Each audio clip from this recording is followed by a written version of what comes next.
Welcome back to the Necromaniacs podcast. It's been a minute, but we're here before the end of the year for our special Christmas edition. Yes, Christmas slash kind of year-end wrap-up. And it's funny, we always like to say we try to do monthly, but we're accidentally firmly rooted in bi-monthly here at Necromaniacs. Yeah. If you look at the actual, backstory of all of our podcasts, our last one was around late October, and here we are in mid-late December. Yeah, it works out every 2 months. We should do more of these, though, honestly. Right? Yes, we really should. We really should. And I want to say a quick hello to the new people, because we definitely got some new people since the October edition. And welcome aboard, and we hope you stick around and enjoy this December 2016 edition.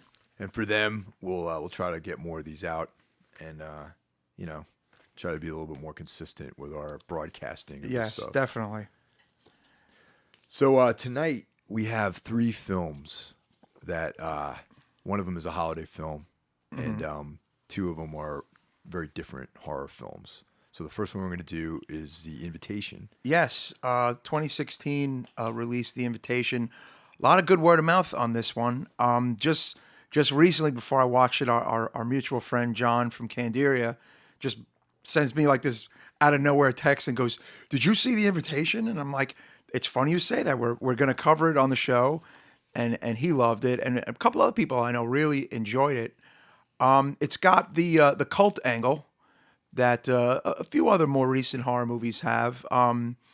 It's not a subgenre that's kind of sweeping, like the zombie subgenre or anything, but it's got the thriller aspect to it, right, Mike? Yeah, I would say it's more of a psychological, slow burn horror film. Yes.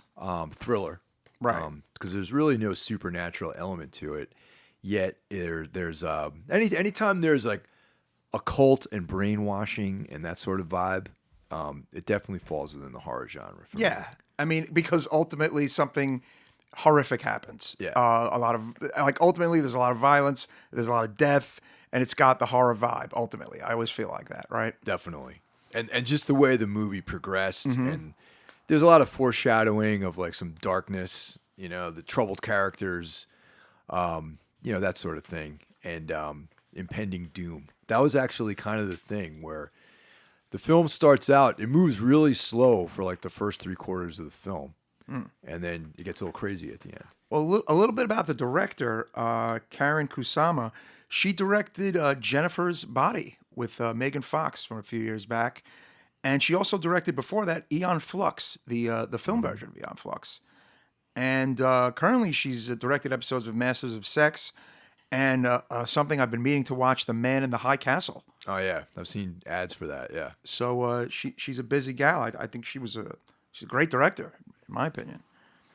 But I guess like the headline of The Invitation is, while attending a dinner party at his former home, a man thinks his ex-wife and new husband have sinister intentions for the guests. Now that would be the biggest understatement of the year, wouldn't you say, Mike? I would say that's a very big understatement. Correct.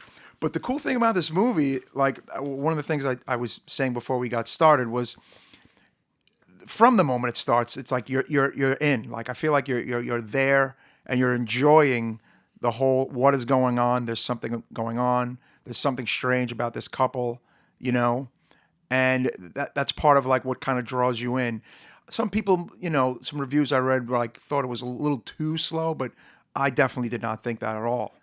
I'm a fan of that. I know you are too, because you're a big Giallo fan, big Argento fan, and those movies are typically slow moving. And for me, I really enjoy movies from the 70s, like Le Mans and these like Steve McQueen films. Yeah, no. Once Upon a Time in the West, where there's like no dialogue for the first like 5 minutes of the movie. I enjoy like I like a nice minimal beginning, right?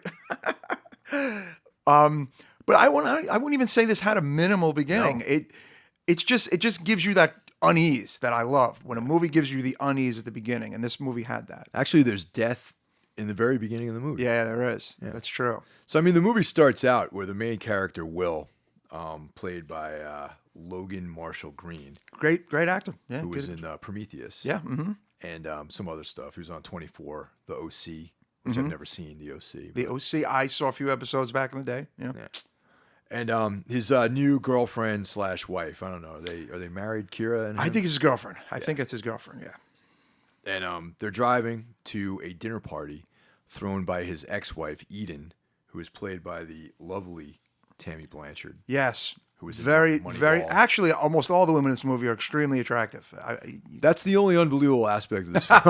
It's like, but then again, like hot women always kind of, there's like groups, like clans of hot women in LA that roam around together. Yeah, I guess that's true. I mean, everyone was kind of a quote unquote beautiful person in the movie. If you really kind of, maybe not supermodel, but everyone was very attractive. For the most part. Yeah. And Tammy Blanchard was in Moneyball, and and she's also in another film which is on my radar called Into the Woods. Yes, I have not seen that. I've heard about that one though. Yeah, I haven't seen it yet either. So they're driving up in the Hollywood Hills, going to this beautiful house somewhere up there, and they strike in the middle of their conversation. They weren't, he wasn't paying attention, and he hits a coyote. Yeah. All right, so this is like the first glimpse of sort of like foreshadowing of some darkness and some death and violence. Yep. Yeah. So actually, I don't know if I would approach the situation the same way, but yeah, they do a weird thing. He gets out of the car. He leaves his girlfriend in the car. He gets out. The animal's whimpering. It's about to die. And instead of what I'm going to say 99.8% of the world would do, which would be, I feel like to either drive away completely, number one, or get the animal off the road and drive away. Yeah. He kills it. Like, I feel like all right, maybe people like to say they would do that. Yeah. But not a lot of people, I think, would do that. He takes a tire iron and puts the animal out of its misery, which is very interesting, I thought. I think that's interesting as well, because you always hear people how they're going to put something out of its misery. But when it comes down to doing it, I mean, I don't know if I would either. I don't know, man. I would. That scene alone bothered me as an animal lover and a lover of like wolves and coyotes and things like that. It was CGI, obviously, but it looked very good CGI. But like, as far as actually doing something like that, would be pretty brutal. Yeah. So it sets up this world, this environment of violence. Yes. Kind of sets it up from the get-go. So, of course, that sort of sets the tone for him, too. Because, you take a life like that on the way to a dinner party, you might not be in the best mood. You know what I'm saying? Yeah, yeah. And then, we'll learn momentarily that what his darkness is, as his character's darkness and his ex-wife's darkness. They have a story. The thing I like about the actor who played Will is that you see a troubled man. Like, you see it, the actor portrays, like, in his eyes. Like yes, and on his face, his right? Facial expressions. I mean, he has a beard, and in flashback, you see him with his ex-wife when they're a couple, and he's, clean-shaven, and he looks like a different, I mean, people obviously look different when they don't have facial hair, have facial hair. He looks completely different. Like, he looks like a happy guy in flashback. But when they show him throughout the majority of the movie, in the modern time with the beard, he looks absolutely miserable, which was I think a sign of good acting. Yeah, it was a good job. I think I'm going to go and say that Logan Marshall Green probably tops in this film as far as acting goes. As far as everyone's performances go, yeah, I would say so. Yeah. So they arrive at this house and they're greeted by Eden, and there's a whole like group of old friends, his old friends. Right. They were a couple for a while, and these were all the friends they used to hang out with, and they have not seen these people in about 2 years, they said. Yeah. Reason for this, which, we'll get to, was, something tragic happened, and, I guess their marriage fell apart and their relationship with their friends fell apart. So let's do a quick rundown here of everybody that's in the house. Of course, we got Will and Kira, his new girlfriend. We have Eden and her new husband/boyfriend. Husband.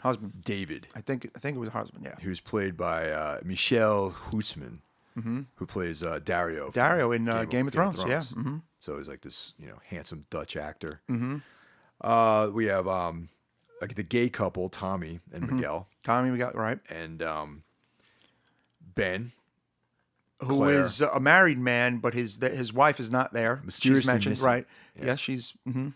He's the one guy who seems more East Coast to me in some ways. Yeah. And it's funny of all the beautiful people in the movie, he was the most everyday guy looking in the movie. Yes, definitely. he was very average Joe-ish. Yeah.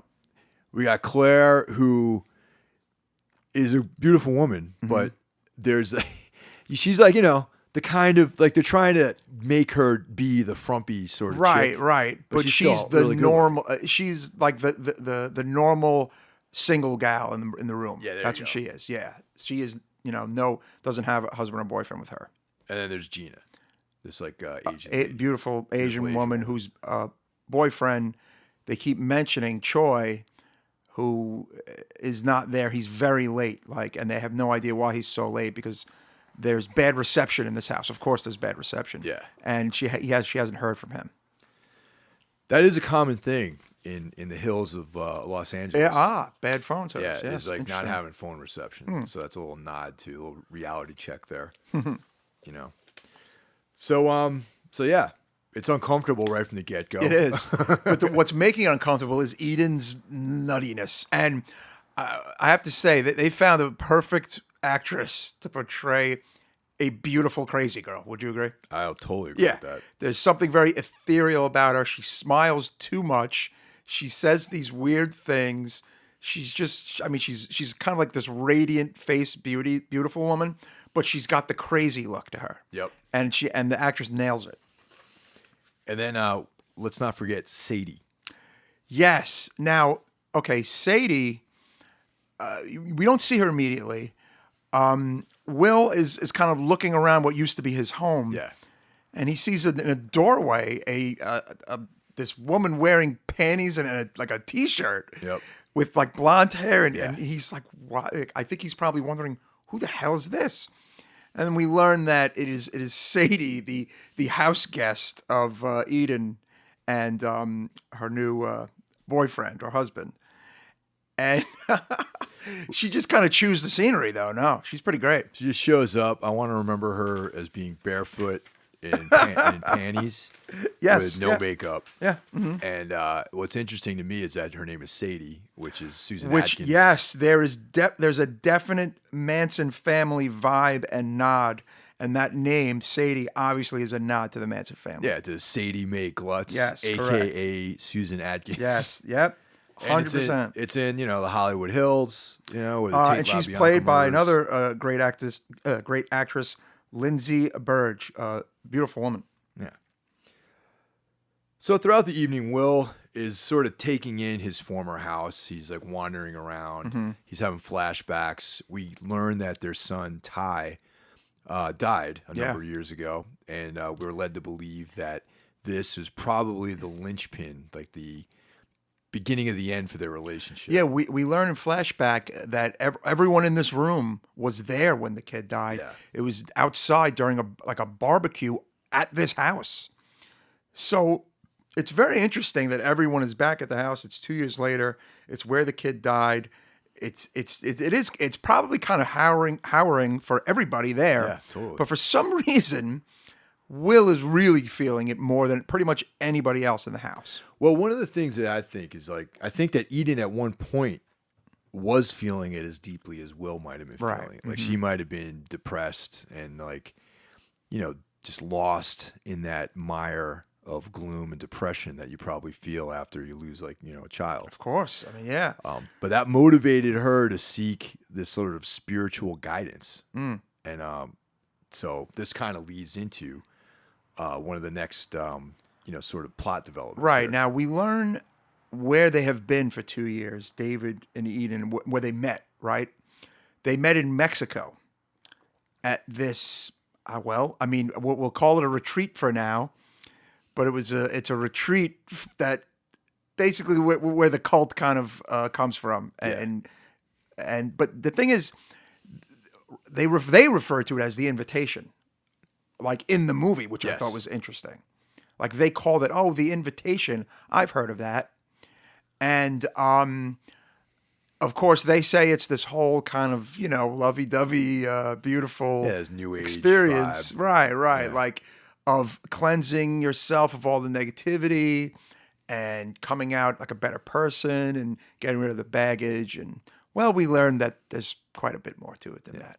It's not so shining and happy. Yeah, I mean, what's interesting too is like it's in the last decade or so, there's been a lot of you can read about people going down to South America and partaking in like these ayahuasca ceremonies and getting involved in in things like that. And so this kind of has like a vibe, like a bent where there's like this spiritual healing situation. It's some reality rooted in it, like the whole the idea for it, I would say. Yeah, and then there's at the heart of it, of course, there's a leader, the cult leader. There is a leader.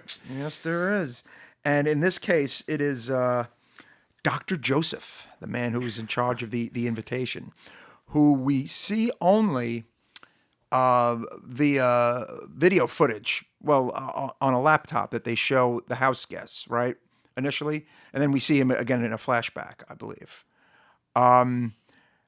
Yeah, basically, everybody in the house kind of wants to know what Eden like looks different. She sounds different. Like, what did you do? Like, what goes on down there in, Mexico?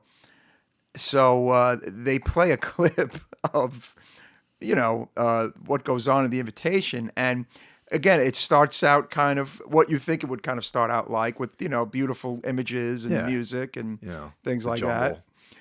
And then it gets really dark. Yeah. Nothing like setting the tone for a dinner party.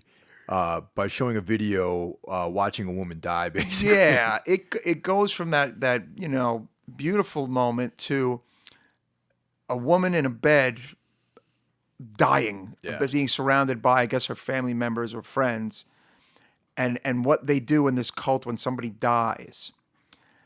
And it was just it was a weird moment in the movie. And then, of course, everyone at the dinner party is like, why did you show us that? Yep. Yeah, everyone's all bummed out and, very, it's an intense thing to see. And then you're going to sit down and have some wine. Yeah, we just watched someone die and blah, blah. And then they're like, oh, well, she was suffering. And she's like, well, she didn't even look that old. Was she 30? Yeah. And like, oh, it was cancer. And it probably wasn't cancer. Yeah. No, probably not. Yeah. But prior to that, that's when we're introduced to Pruitt. Yes. Like everybody knows each other, right? Until the doorbell rings, and in walks a man that everybody does not know, which is Pruitt, and he's played by the character actor John Carroll Lynch. John Carroll Lynch, who I immediately recognized from his great role in what do you call it? Zodiac. Zodiac. I'm sorry, mind fart there. He's the guy they actually totally think is the Zodiac in Zodiac. Yeah. And the guy who you're kind of led to believe got away with murder. It's kind of cool that he's in this movie. And he's a bit older than everybody else too. Yeah. And also, this John Carroll Lynch guy, he's this big hulking sort of burly guy. Burly guy. He has this. He looks when this guy whenever you see a movie and this guy shows up, there's trouble. Yeah, that something fucked up's gonna happen. He's definitely he's a doom bringer. Yeah. Let's call him a doom bringer. Yeah. Like he's not necessarily a guy you're going to go to for comedic relief. I think no. He's looks a little unhinged. So he completes our little group of dinner eaters. Right. And Eden is just like, oh, we met him, down at the invitation or whatever. But they never actually that word is only used like once or twice. They don't refer to it as that. Now an interesting tell happens after the entrance of Pruitt. David locks the front door. Yes, and Will notices that. Yeah. And thing is, Will actually notices every weird thing that happens in this movie, but of course they all think he's crazy. Yep. Of course. And you could probably attribute that to that being a place that he used to live there. Right. So he notices every little quirk that goes on, and he notices all these things, all these idiosyncrasies. There's bars on the windows. Everything is locked. Things are different. Like he notices all these things about the house. So they have dinner. Looks like a lovely dinner. Yes, it's a beautiful meal. Yes. And then they start playing this game called I Want. Yeah. Remember Yeah. that? Oh boy. Yeah. So people get to express themselves, some of their desires. Like one of the dudes wants a blowjob. Right, Talks about that. Some chick wants to do coke. I want cocaine. Right, yeah. And then Claire, she gets, she's like the plain Jane kid, character. So she's like, I'm done with this. Right. She's like, well, what pushes her over the edge is the cocaine, and then when Sadie makes out with Gina. Yeah, that was another great scene. Oh yeah, yes, that was very cool. Gina's all coked up. Yeah, and Sadie, the Manson girl, and her start making out. Yeah, she starts making out. I want to make out with her. Yeah. So Claire's a little uncomfortable, and she wants to peace out. So now she has to be, they have to unlock the door and let her out. And then, but Pruitt, our man Pruitt, has blocked her in with his car. Yes, and I knew the minute he was like, "Oh, my car's blocking us," I'm like, "She's in trouble." The minute he said that, I thought she was in trouble. So he offers to back her out like a gentleman. Okay, so they go outside. He backs out, and Will is watching this from the window because Will, like I said, Will knows what's up. Yeah, he knows something's wrong here. And so anyway, he backs out, and then she pulls around, and then there's a moment when he has to get out of the car, and he's like, "Oh, Claire, let me ask you something." He says something like that, but we don't see, like, it's out of the camera, and Will can't see it either. And then ultimately, David draws Will away, and that's it, And we actually never know. No, what we do befell not. of Claire. Pruitt comes back into the house and it's just like, "Oh, I tried to get her to stay. She didn't want to stay." And that was it. I'm like, yeah, he probably slit her throat. Yeah, and we'll get back to this at the end, but yes. it makes sense that would have happened just with once the actual goal of this little dinner party is revealed. Yes. All right, so we got this game going. Claire pieces out, and let me see what else was the next thing we got. Well, the thing is, don't they stop the game? Because isn't Will like questioning pretty much everything at this point, and he's just kind of getting like angry and aggravated, and I feel like doesn't he go and like he's constantly asking to leave the room, right, Will? Because he's always looking around the house and looking for stuff, and he's trying to figure out why things are so weird, right? And he goes on all these little. That was the one little interesting part of the movie. Will is constantly disappearing, and they're constantly saying, "Will, come back! Oh, come back! Come back and hang out with us! Come back and talk to us." And he finds pills too. Yes, he finds pills. Yes. Yeah. And they're and I just feel like Will is the only person, I mean, out of all these people that sees that things are a little nutty and are a little weird. And, of course, his instincts turn out to be right. Yeah. And then, Will and Sadie have this little thing. Because, like, Will, you can tell he's attracted to her. He keeps looking at her. Yeah. He sees her in the bathroom making faces in the mirror. And so, there's like a little bit of a, tension. Right. Not flirtation, but like a tension.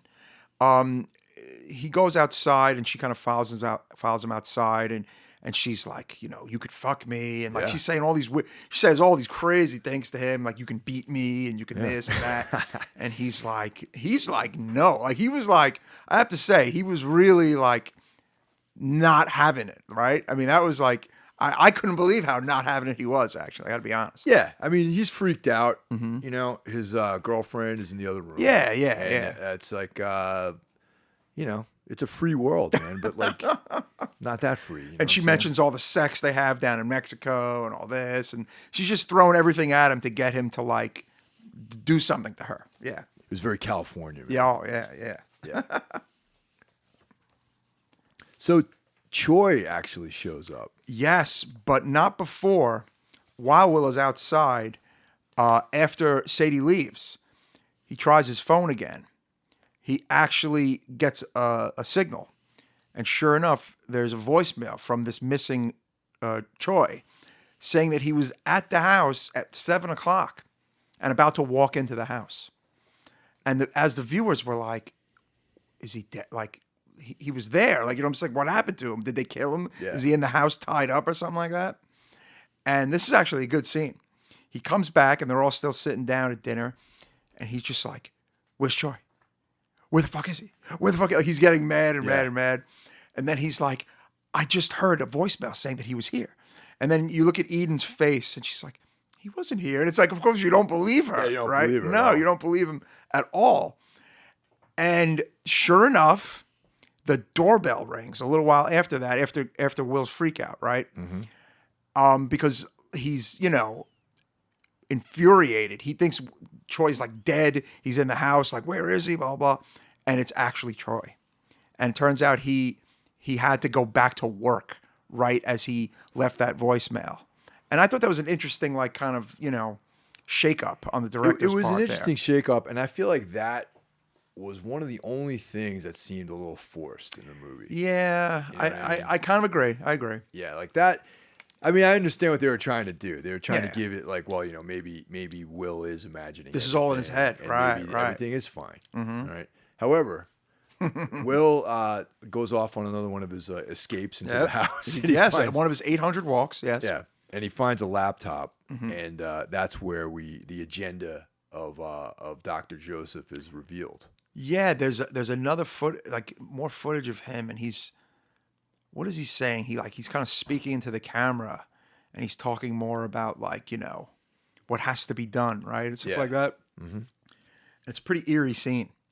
Yeah, and essentially this organization, cult, whatever you want to call it, is basically a death cult. Yeah. That's what we're learning. They're embracing. And I this- think the invitation is the invitation to die, the invitation to death, to accept the invitation. Yeah. So this calls upon a lot of different things. Like there's a little bit of a Manson thing, like a Jim Jones thing. Yes, Like totally the thought of Haley Jim Bob Jones. Comet weirdos, like all this stuff is kind of called. It's funny, the Hale Bob comic thing, you say that. Dr. Joseph kind of resembled that a little bit. And the allusion to Jim Jones is the whole drinking. Now, with Jim Jones, it was Kool-Aid. And with this, we learn it is red wine, Yeah. which will bring us to the next scene. Yep. After seeing that second clip on the laptop, Pruitt knocks on the door and is like, doesn't he say it's time? Yeah. Come on, it's time. Yep. We're all waiting for you. Yeah, we're all waiting for you. Yeah. And Will comes with him, and they have they're walking very slowly. They walk the dining room's upstairs, and they're walking up the stairs, and the camera. It's funny. The camera shows everyone's faces. Everyone looks kind of upset already. Everyone looks kind of weirded out, and I think it's been a long night. And I thought that was kind of like a little bit of a trick too, because it almost looked like everyone knew something, but in reality, none of them knew anything. We learned. It was a little bit of a deception of like showing their faces all looking kind of sullen. Yeah. But the other close up they show is the pouring of this wine into each cup at the table. Right then and there, I, as the viewer, was like, "Yeah, they're about to be poisoned." I immediately thought that. That's what I thought. And Will, thankfully, like the viewers, thought the same thing because he was armed with the new information about the cult. But he sits down and they play it right to the bone. Like they pour the wine and people have it raised and they're about to drink it. And Will's just like, nobody fucking drink it. Stop. But you do see Gina drink it. The one person, I noticed that right away, that she actually drank it. Nobody else did. He slaps it out of people's hands. Yep. And people like yelling at him to stop because they think he's crazy.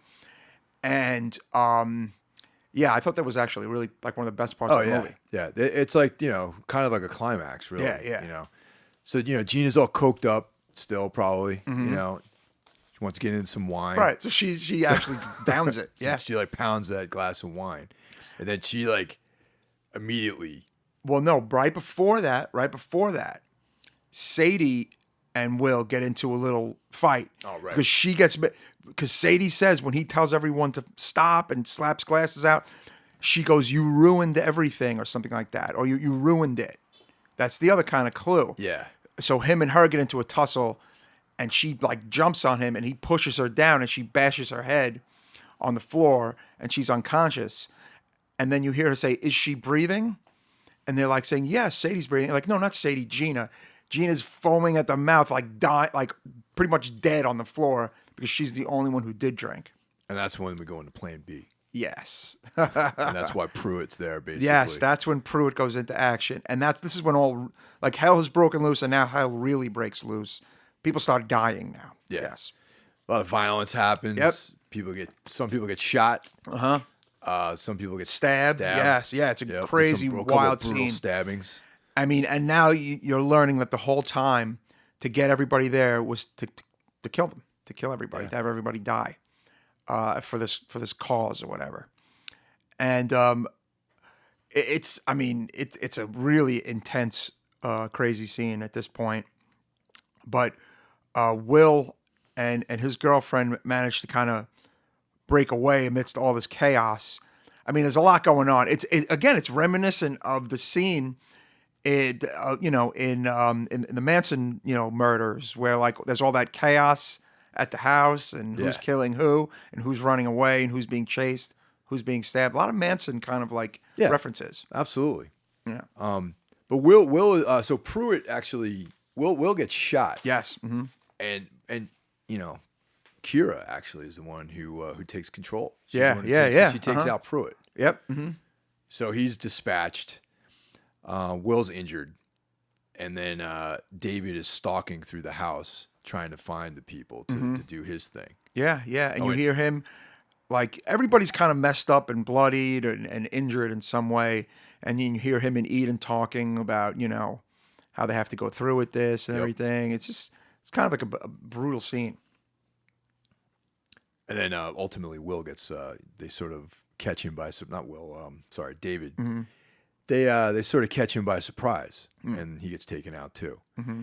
And Eden shoots herself in the stomach for some fucking reason. Yeah. I thought that was a weird moment. I mean, I think, although she was on board initially, I think once it went down, she was not into what was happening, and I think she felt really guilty, and still guilty from the death of her son, guilty from trying to kill all of her friends, and just shot herself. She just was like, You were saying there's been some debate online about why she shot herself in the stomach? Yeah. Like someone, basically, like, I think it amounted to her wanting to suffer more for the death of her son, which she still felt responsible for, and now the new deaths of all her friends, Okay. To give herself more pain before she actually died, because she wanted to die. Yeah. But in this way of dying, this was like the most painful way to die. Instead of just drinking the wine, which I think was what they were going to do once everybody else had died, she opted for like the most pain, like a super painful death. And it takes a long time to die from a gut shot. Yeah. Too. Oh, yeah. Weird. Yeah. So the final sort of like the final scene of the movie, though, is they step outside, and one of the things that we forgot to mention before the earlier. carnage and before everything kind of ensues, David witnesses Mark outside in the backyard, and he lights a red lantern in the backyard with a match. Yeah. Just I mean, it was kind of like, well, what is it? I mean, the viewer's like, we don't know what that means or why he did that, but he lights it and he kind of looks at it and he walks away. And you kind of have that in the back of your head. Yeah. At the end of the movie. Because they're back in the backyard. Yeah, so now they step out into the backyard and they look out into the Hollywood Hills, and lo and behold, there's a multitude of lit red lanterns sort of, in the distance, all over the city. And you hear tons of police sirens and a helicopter, and you hear kind of like chaos in the hills. Mm-hmm. So you're led now. I think what that obviously was a whole bunch of cult members set out on that particular night to fucking do the deed all at once, to kill as many people in the city as possible, which I thought was a fantastic ending. Yeah. And it goes back to the helter-skelter idea. Yes, like bringing on this sort of like chaos, and like it was good. I thought it was a nice little movie. Yeah, oh, totally. It's definitely one of my faves, like a late favorite of the year. I thought it was great. I totally recommend it. Absolutely. Yeah. What do you give it in our Necro 5? I say 4.5. Definitely, me too. Yeah. I agree with that marking. Solid movie, good acting, good director. It wasn't like a majorly released kind of horror movie. It wasn't like a Babadook kind of level. event, but it's kind of gaining some steam, and it's got really good word of mouth, and I've read a lot of positive reviews overall for it on like the other websites and stuff, and I think you people will enjoy it. Yeah, it definitely had it still had an indie vibe about it. No, absolutely, yeah.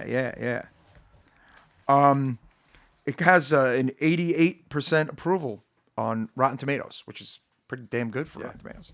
That's great. Completely well deserved, in my opinion. No, totally. So yeah, we give it a collective 4.5 out of 5. That's good.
So we're going to get into the Christmas spirit now, and we're going to present to you Krampus. Yes, the 2015 film, holiday horror, so to speak. I mean, it's definitely it's a horror film. Oh no? yeah, I mean it's the horror comedy genre. It's horror comedy, and it's I believe it was PG-13. I believe this was not a rated R film. Yeah, it's not rated R. Yeah. PG-13. We don't cover a lot of PG-13 on here, but sometimes, obviously, some are definitely worth it. I had a lot of fun with this movie. What did you? I mean, overall, I reluctantly agreed to yeah, cover this you one. weren't into it. I wasn't really into it at first, and when it came out, I wasn't into it, and being familiar with Krause Von Krampus, that was something I remember from I don't know. It's just one of those. If you're into devil's shit like we are, yeah, you always knew that name Krampus. Although I feel like a good chunk of people did not know that name until just 5 years ago. It was this is a brand new thing to a lot of people. It's pretty interesting in that way. I remember reading about it when I was a kid. I'm into me and you both into that kind of stuff. As kids probably the shadow of Santa Claus or shadow of Santa Claus's shadow, right? Or Yeah. Or Santa Claus's slave, that whole aspect of it, because he has chains. He's like Santa's slave, some weird shit like that. There's a lot of dark European Christmas shit. Yes, there is. There's yes. Black Pete. I don't know if you know. Black Pete. Yeah, that's another weird in Holland. European thing. Oh, yeah, very strange. Look it up. Put up.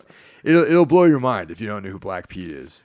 But yeah, Krampus came out in November of 2015. Directed by Michael Dougherty, who directed a movie I liked a lot, the 2007 Trick or Treat, which is its own kind of cult big Halloween movie every year now.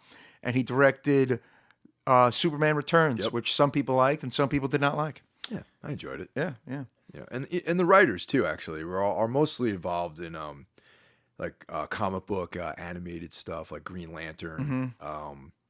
Avengers Assemble. So there's that vibe in there, sort of the vibe about the film. It's comic book. It's style. comic booky. Yeah, it is. It is. It has light moments and fantastical moments, obviously. But the thing is, I just felt like a movie like this hadn't been made, a Christmas comedy horror with a major budget, right? On paper, I felt that to me that was interesting, and when I saw the trailer initially last year, I was I want to check this out. But for whatever reason, I didn't see it in a theater. Finally saw it this year, and I enjoyed it. It would have been a good movie to see in a theater, I think. Yeah, I know. I kind of robbed myself of that. Yeah. Yes. It looked good, but I'll get into some of my issues with the special effects. I had a couple issues. Yeah. Yeah. Number one, Krampus's face didn't move.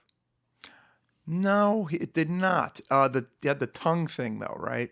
But his actual face. It's like in this modern era that we're in, can't you make a monster whose face moves? That's a good point. Yeah, like his face is like frozen in this like bizarre grimace. You know what I mean? And that really, I think for me, it really kind of took away from the horrificness of.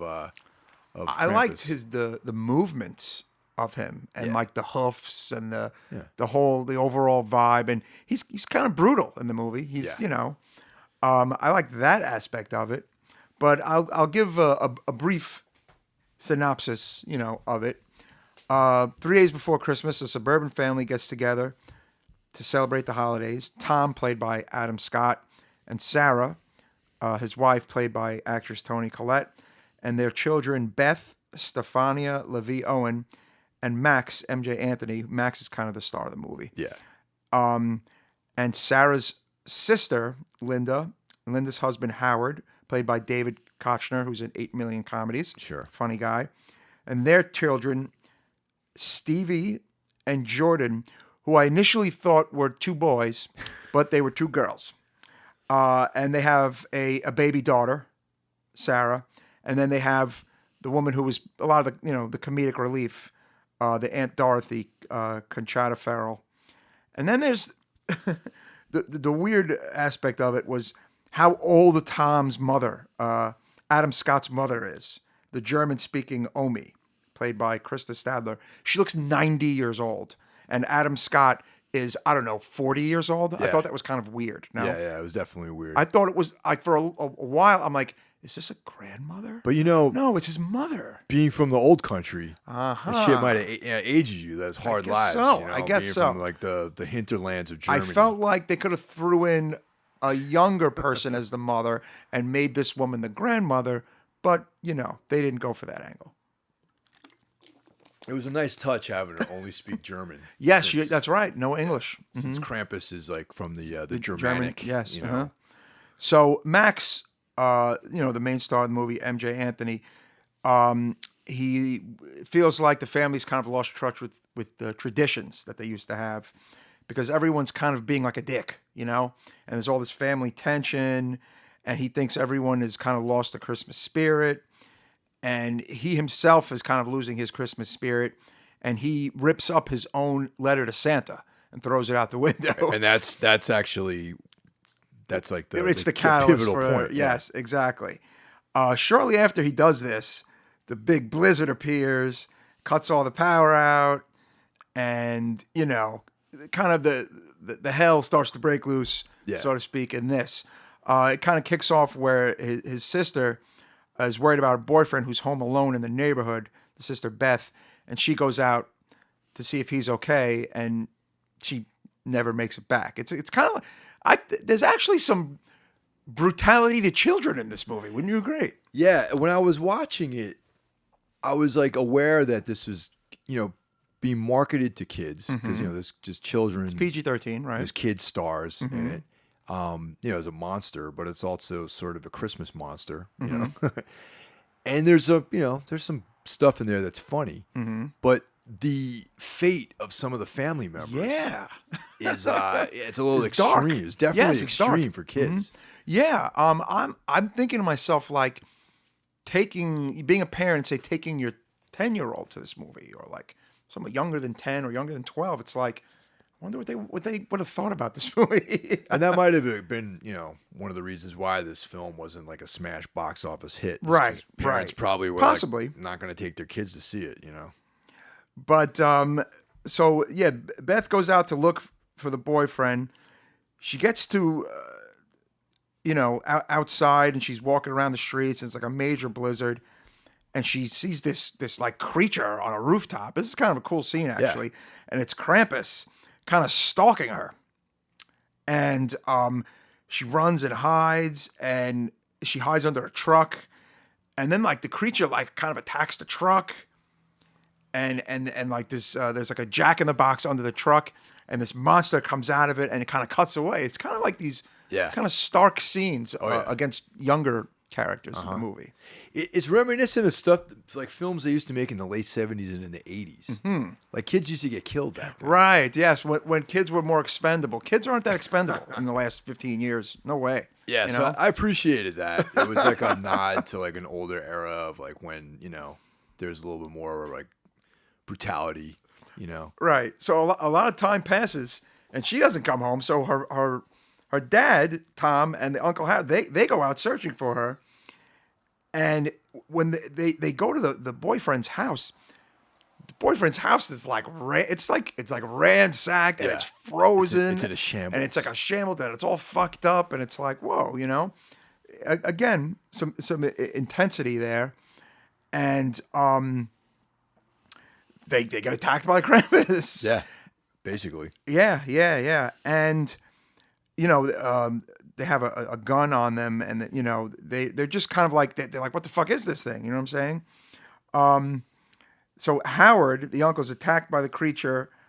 He's actually attacked by what Krampus has are these minions. These like, I don't know, minions, I guess. a whole legion of like. He has like an innumerable amount of creatures.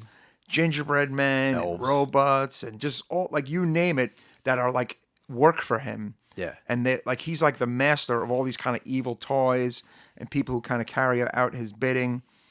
Again, that was kind of, I didn't know really what to expect. My knowledge of the whole Krampus thing was kind of limited. So I didn't know if this was a part of the actual lore or not, or if this was just kind of added to the movie to kind of make the movie kind of more crazy and exciting. I believe it is part of the folklore of Krampus. And it's like Krampus is one of those creatures that like, the parents would threaten their kids with if they weren't good, like the same thing with Black Pete, like you would throw you in a bag and like bring you to the netherworld, like that kind of stuff. like that's some like old world, like American families in these day and age would never threaten their kids with stuff like that. No. But like in the old world Europe, where it was like a harsher reality. I think true. Kids like had to contend with these kinds of things. Back in the day, they could stomach that sort of thing. Yeah. But so Tom and Howard, they break away from the creatures. They make it back to the house, and they start boarding up the house, and telling them what happened. And then Omi decides, well, I think it's time to let everybody know what's going on here. And this was actually a very cool part of the movie, I thought. Probably the best part of the movie, I thought. One of the best parts of the movie is her narrative about her history with Krampus. And it's like this animated. Yeah, they instead of showing it with actors, they showed it in almost like a claymation kind of stop motion animation kind of thing. Yeah. And it's really cool, really effective. Yeah. That was probably my favorite part of the film. And it shows her as a young girl and her, her growing up in hard times. There was like strife in the household between her parents and their lack of Christmas spirit. Yeah, their poverty caused her to lose the love of the holidays. And then sure enough, Krampus was summoned and resulted in her parents being dragged into hell. Yeah. Exactly. Yep. But she is spared by the demon, who leaves behind this little decoration. Yep, an ornament for a tree. Right, with his name inscribed in it as a reminder of what happens when you lose your Christmas spirit. It's pretty fucked up. It's cool. That aspect of it I thought was interesting. I like that. That was cool. And also it's like, it's very old world, like very like from another time. Yeah. And and I thought that was really cool. So sure enough, in the modern times, her freaking family, they all lost their spirit, and then her grandson, kind of who's holding it all together, the spirit, he lost his. He rips up his note, throws it out the window. Krampus is coming back to the family. Yeah, so he terrorizes everyone, and him and his minions. And yes, gingerbread men, Lumpy, Dumpy, and Clumpy. Yes, and that's a little tripped out. There's like segments of that are almost like Sam Raimi-esque in some ways. Yeah, they're like over the top violence, cartoon violence. Yeah. Yep. I was during that segment, I was thinking, man, wouldn't it be great if Sam Raimi directed this movie? How insane! Wow, yeah, it would have been crazy. That would be like, why not, man? That would be amazing. It would be cool. cool. Did a film like this. So, almost from here on in, for a while, it's just the minions running amok in the damn house, trying to kill everybody. Yeah. You know, I mean, I felt like this kind of there was almost too much of this. I thought in the movie. It dragged on a little too much. Yes, the movie was a little long. I actually It was thought. definitely long. Yeah. And I was getting kind of bored. It's like, okay, they're going to attack again. And then another group, and then you shoot them and they come back. And you stab them, they come back. It's like, this was just happening way too much, I thought. And there was a sort of conformity to the way, like, to the whole thing. It wasn't like, you know, like sometimes there'll be different set pieces. Right, and, right. Oh, this is when the guy's face get ripped off, whatever. But there wasn't like that. Everything was kind of the same, you know what I mean? And they get to the attic, and there's a bunch of presents that had been mysteriously delivered early and dropped off in the house.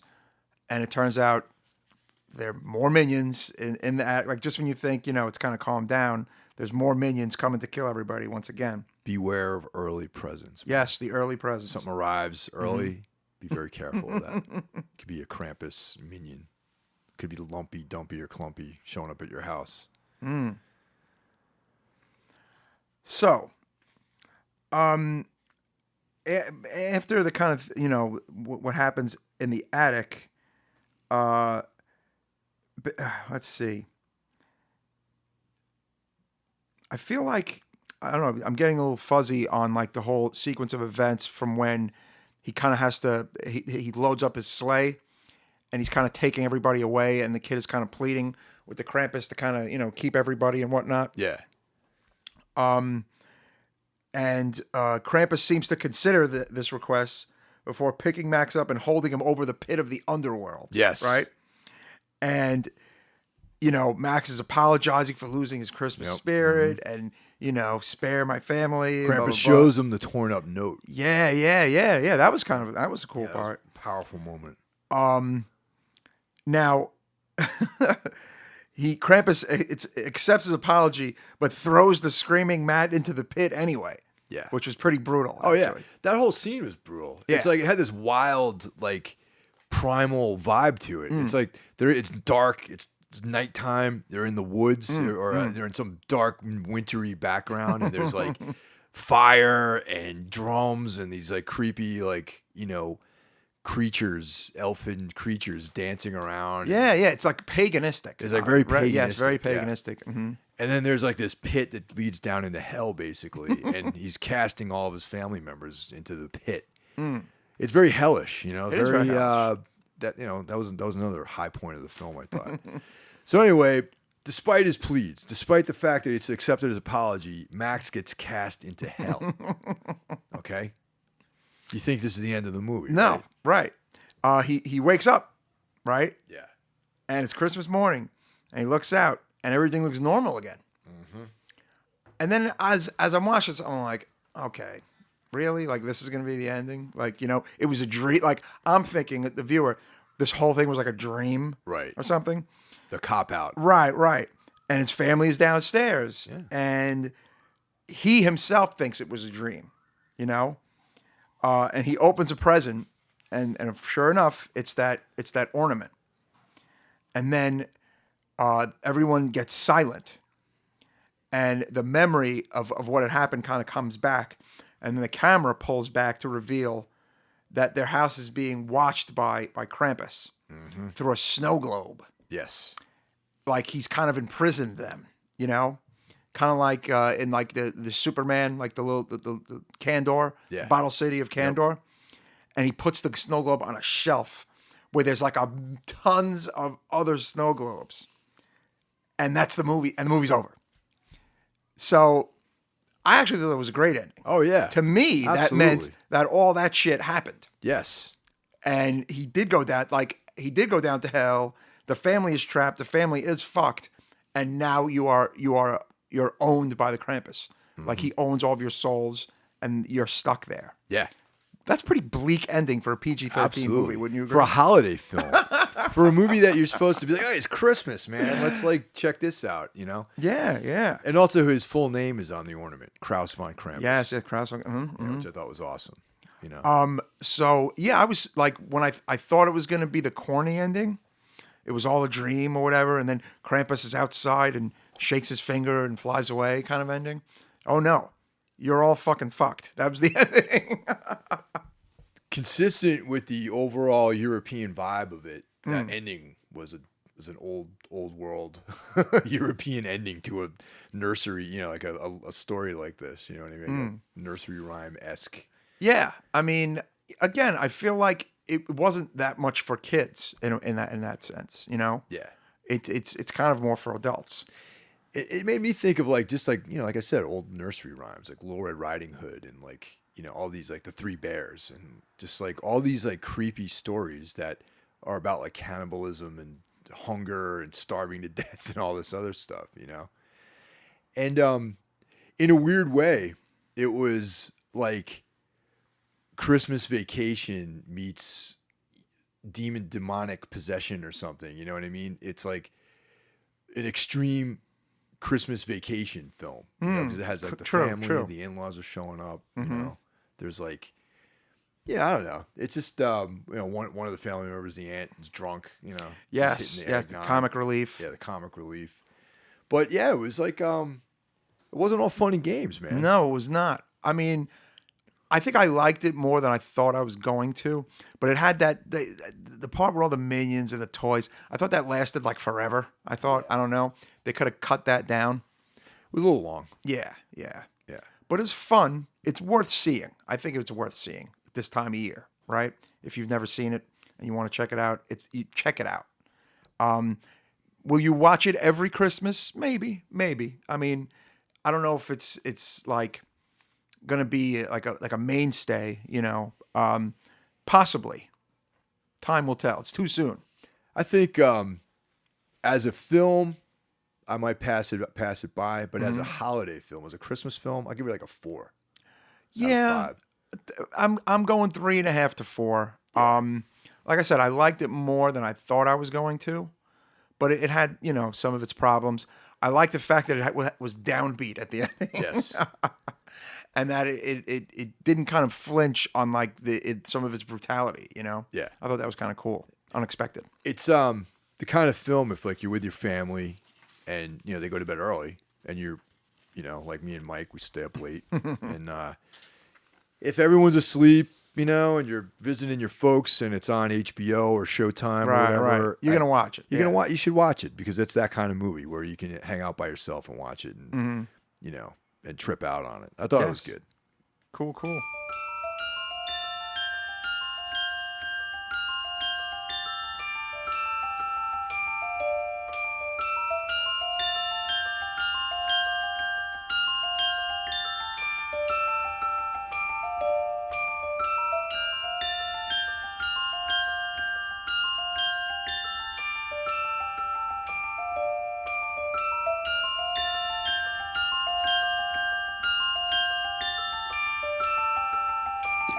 Oh, the witch, I lie spreading hard. It is gone to Helena Marcos, Hall of Mode.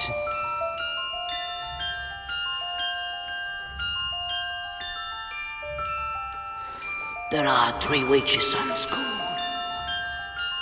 They are the teachers and the glutons. I left after the races.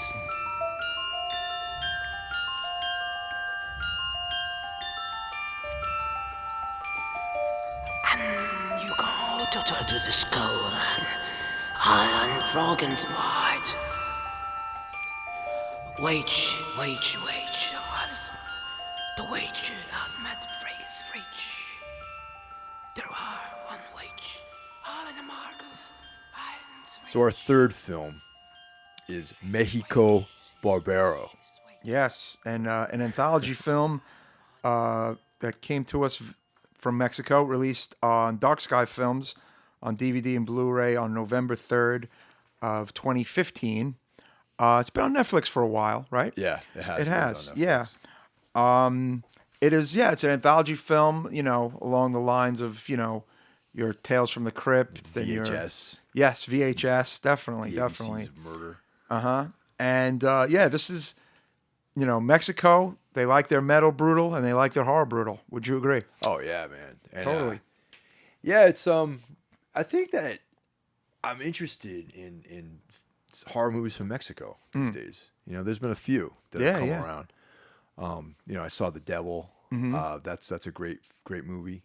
And like, yeah, there's just like a cool vibe down there, and it makes sense that they'd have a lot of brutal horror films. Yes. Now, among the 8 directors of the film, one is Jorge Miquel Grau, who directed probably one of my favorite movies of the last 2 years, We Are What We Are, the cannibal movie. He did not only the English language version, but he did the original version, which I have not seen the original. I've only seen the English one. Yes, the Mexican version. I've not seen that. Now I need to see the Mexican version. Another standout name among the 8 directors is Gigi Saul Guerrero, who did a movie that Mike has recently seen, which we'll talk a little bit about after we've talked about Mexico Barbaaro, called Atraz, which both came to our attention via its Rue Morgue review. Yeah. Being probably, you know, I guess this year's August Underground as far as levels of depravity and brutality. I'll agree with that. Yes. But, yeah, it turns out the title of this movie is derived from a 1908 essay by John Kenneth Turner that highlighted the political and social situation of Mexico during the twilight of the long dictatorship of Porfirio Diaz. That's actually where they got this name from. You can like Google it and look it up.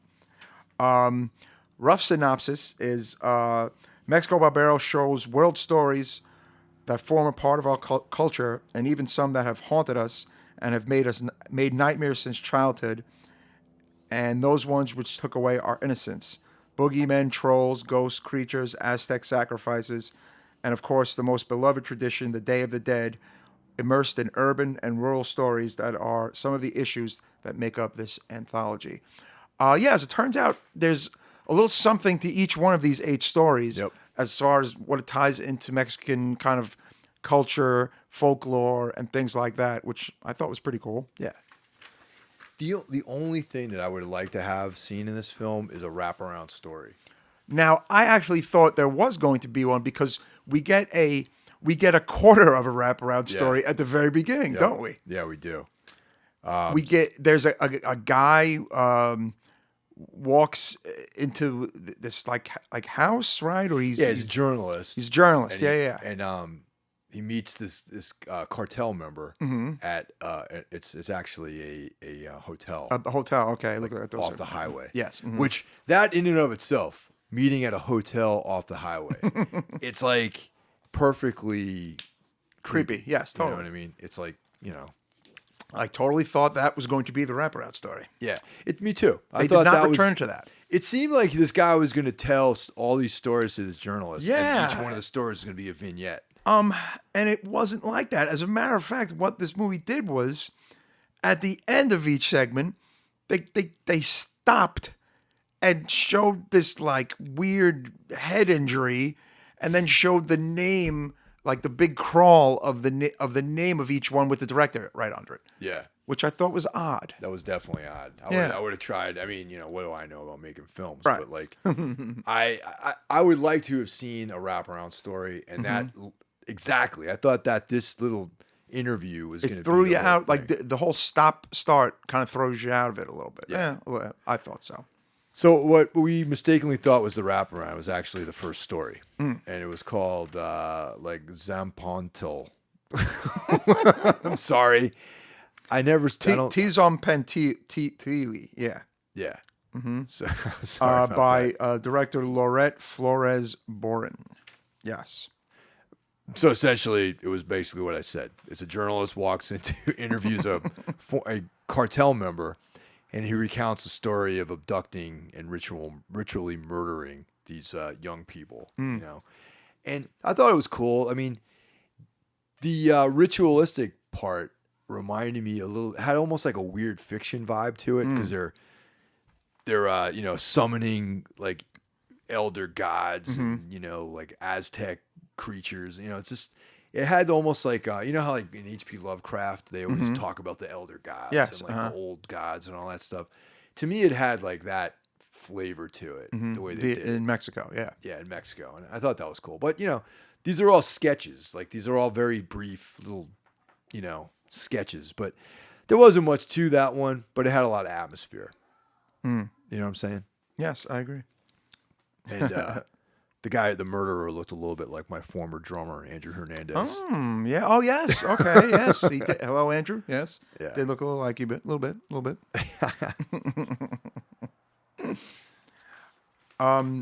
Now, it's funny. I feel like my notes don't have them listed in the correct order. Oh, I got him. What was the second one? The second one was Geral de Barrios. By Edgar Nito. Okay. Yeah. And this one was like a kind of a lyrical study of a haunted house, basically. So it's like these two banditos roll up. One of them is gravely injured, and they have a bunch of gold that they obviously stole from somebody. So they find this house. They kind of hole up in the house. They're taking the gold out. One guy's like trying to keep it together, after being shot. And turns out that this house is haunted. Of course. By a beautiful Mexican vengeful spirit. And of course, almost all the women in this movie, very, very pretty, very sexy Mexican women. And, this is a very seductive ghost, let's just say. And, there's a pretty involved sex scene or, with the whole thing. And, it was a nice scene, nice little scene there. They get better. They don't start out so strong in this movie. They get better as they go along, I think, the stories. And basically that's kind of the story. She gets revenge and then dances in like the desert somewhere. Yes. Yeah. What's the third one? Okay, the third one is Drena. Or for people like me who don't speak Spanish. Drena. By Aaron Soto. Yes. Yeah.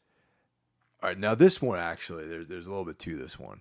A young girl is wandering out in the countryside or some urban blight, actually, not really the countryside. And there's like a drainage ditch, and she finds a dead body. A body with a cigarette in it. Yeah. Yes, I remember that. She takes the cigarette. Yeah. So she pries a cigarette out of the dead hands of this corpse, and she goes back home. She's young. She's probably like high school age. Yeah, early teens. Like 17 maybe. And so she's in her room, probably listening to heavy metal, and then she lights up the cigarette, and this fucking fiend appears. Yes. Now, this is probably one of the best parts of the movie. Yeah, totally, man. Because this is a really scary, fucked up looking visual that just pops up. It's like it's not a demon. It's not a demon. It's not a monster. It's like this horrific thing. Like, I don't know. You can't call it a demon or a monster. It doesn't really fit it.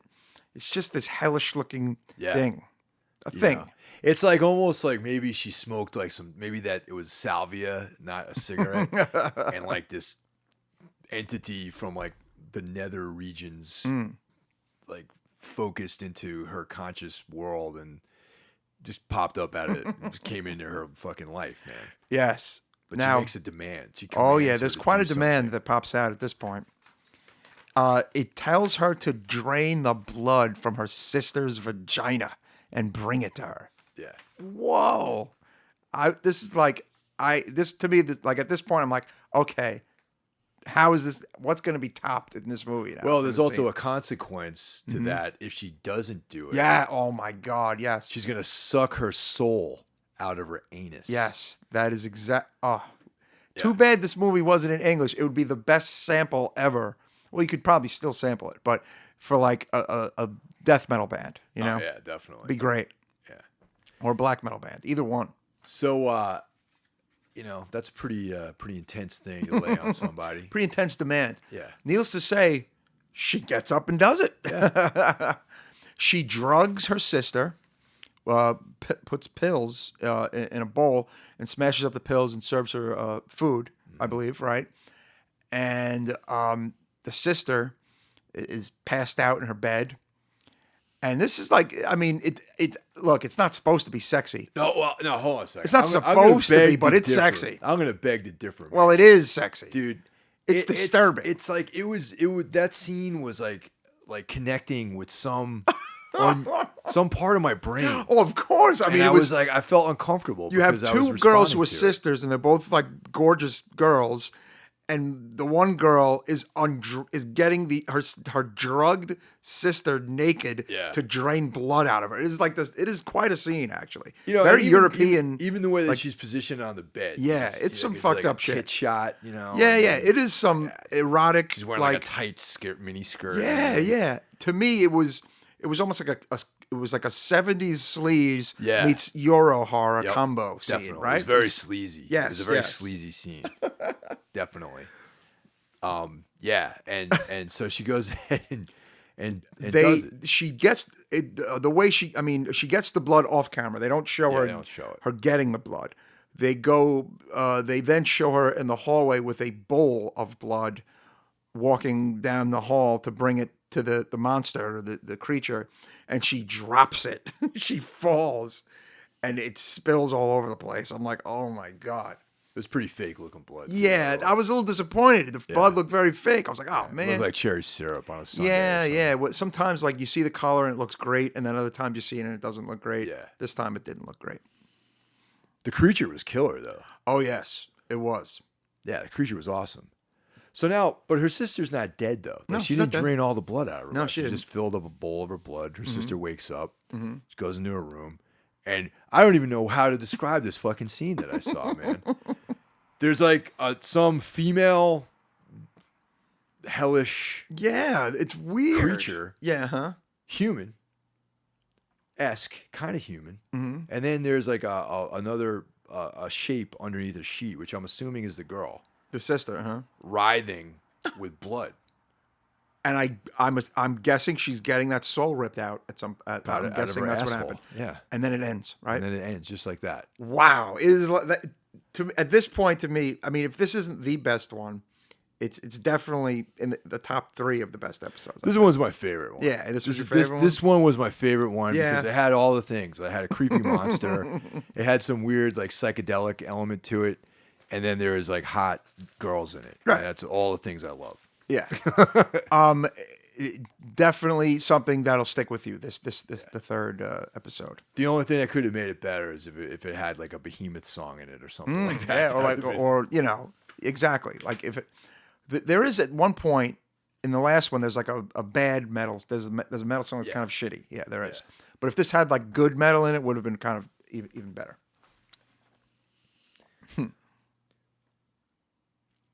What was the fourth one? So the next one was Lex Ortega's Lo que importa lo de Alejandro. Mm-hmm. It's the inside that matters. It's the inside that matters. Anyone out there that speaks Spanish, we're sorry. Well, I apologize deeply for my we ignorance apologize, and of we're the very beautiful sorry. Spanish language. Yes. And I feel terrible about that. Mm-hmm. But you could thank poor educational system. Where we didn't need to know 2 languages. You were taught a second language. You just didn't need to know it. Whereas in other countries, you need to know the 2 languages. America, you need to know 1 language. Almost everyone I know from Europe speaks like 5 languages. Yeah, me too. Yeah, me too. It's crazy, right? Mm-hmm. Makes me feel like a savage. Yes, a bunch of savages in this town. Yeah.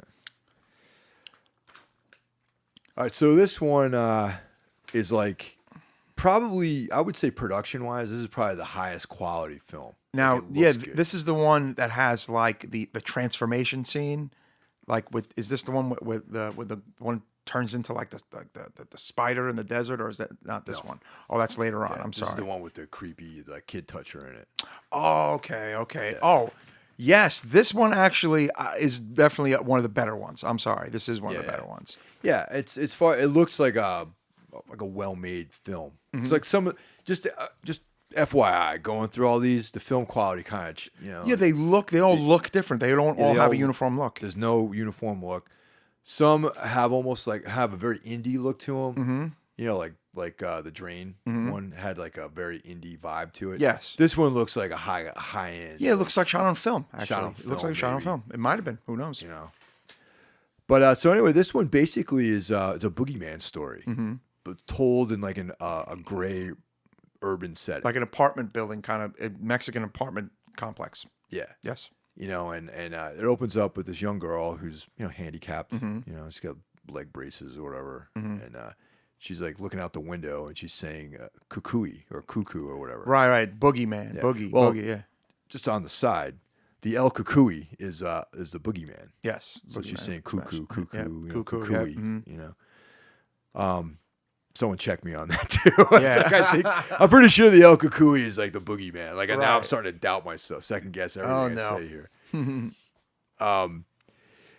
So what's interesting about this movie, this segment, is that it's one of those deals where it's obvious to what's happened. It's obvious what's happening to everyone except for this young girl.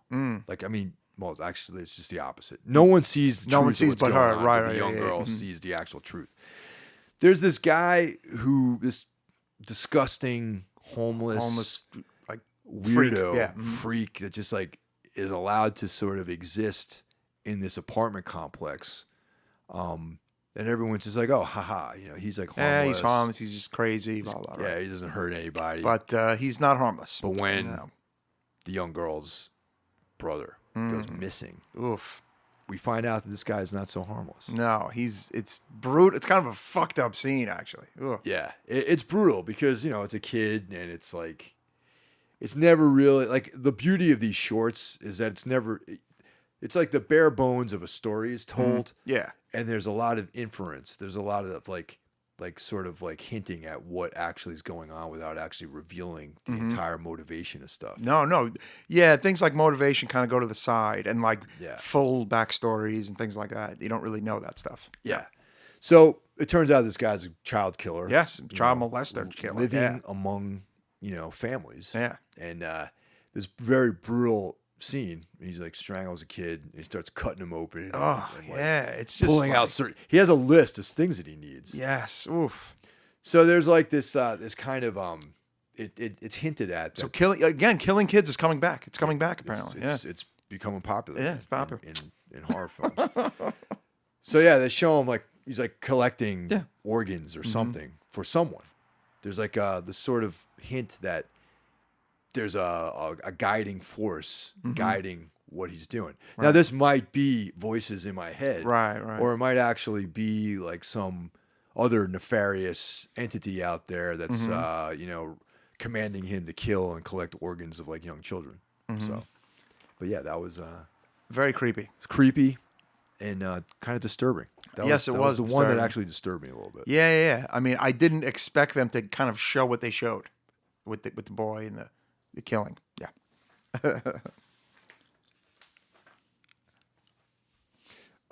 So okay, I actually skipped one here. Oh. So Was now this the one in the woods? yeah, the one in the woods, the most precious thing. And Yeah. that's by Isaac Esbon. This one might have been my favorite in a way, or at least my Can I my try second Can favorite. I try to say it in Spanish? Nah, why not? I mean, La Cosa Más Preciada. That's that Okay. last one. Yeah. That killed you. That killed me. Yeah, this one is kind of fun. This one, Yeah. in a way, it's fun and gross. Let's hold on. Let's see. Where is it? Where's notes are a mess today. It has like a real retro vibe to it, intentionally. Like it's shot. I It looks have notes on grainy. this one. I didn't have notes on this one. I'm sorry. Yeah. I picked certain ones that had notes because I wasn't able to get the best synopsises of this for some reason, like online. I don't know why. I'll break it down. Sure. Like I said, this one, I'm sure intentionally shot to look super retro. Yeah, it got does. grainy. It does. It looks like, you know, like some exploitation type film. Late 70s, early 80s style. Yeah, Yeah. Last House on the Left. Like it looks like that vibe. In a nutshell, there's a young couple, a guy and a girl, and you know, dude wants to take his virginal girlfriend out to the cabin so he can deflower her. So they can be alone and finally have sex. Yep. Yeah. But, you know, one of the things, the characteristics is that to her, it's like this romantic thing, but he's just out there to get laid. That's kind of the vibe. He is. Right. Yeah. So there's some hints with some of the people that work there, because they're the only people that actually are out there right now. There's like a cabin, and you know, there's warnings of keep the windows closed, Right, and don't leave anything of yours outside the cabin. Shoes, don't leave any belongings anywhere. Yeah. Right. So this is when it gets fun though. You know, there's these like, I don't know what perverted midgets, I guess, like weird gnomes. Like, yes, perverted gnomes. Yes. Perverted gnomes that are living out in the woods, and they basically they smack up the guy, they abduct the girl, and they drag her out into the woods, and they rape her.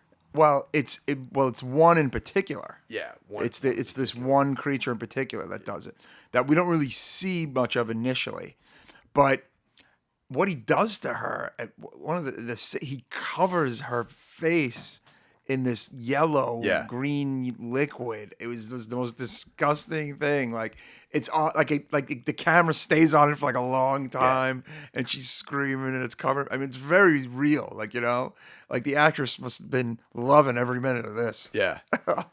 So I mean, for me, it harkens back to, like I said, my favorite era of films, like late 70s, 80s. You know, back then there was a lot of rapey movies with rapey aliens and creatures from like Extro, humanoids from the deep, Beast Within. There's like rapes in all those movies. And then I even said earlier before the podcast, I said some of it reminded me of Peter Jackson. Yes. Because I had this over the top kind of vibe with like the goo and the grossness. It's very gooey. Yes, like some of Peter's earlier. And there's even wiener shots of the monster. They show the monster's dick like several times, and it's like weird. It's so weird. The biggest surprise is they show it. He puts it on her face, and they show it. Yeah. I mean, they don't flinch it. They don't tear away. They show him trying to put it in her mouth. Like, whoa! Like Mexico's insane. Like, right? This is on Netflix too. Yes, this is on Netflix. Yeah. like a creature penis trying to be shoved into a woman's mouth.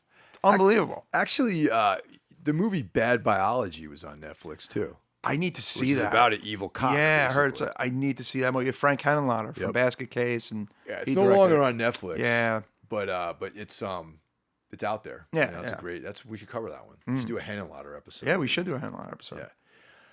So yeah, as everyone expects, you know, this like creepy sex gnome bangs her and leaves her in the woods. Gross. And then she ends up in a padded cell, pregnant. Who would have thought? Yes. But the thing is, he's the worst boyfriend ever, this guy. He is. He can't find, by the time he finds her, she's like, this is kind of a fucked up scene too. When he finds her, she's like face down and like naked. And I thought that was like a weird, like just weird fucked up looking scene. Like I thought. And then it goes to her in the padded cell pregnant from the monster. I mean, a lot of these, like, look, from what I understand, they have these backstories, like the folklore has, you know, for each one of these segments, apparently there's some kind of folklore. But if you don't know that, you just think that these Mexicans make these fucked up movies. Like, what the fuck is this? Like, you know? Yeah. Like pretty demented stuff going on. But it had like a fun aspect because it wasn't so sinister, this story, right? I mean, it was like, I don't know, it had like more of a over the top kind of. It was definitely over the top.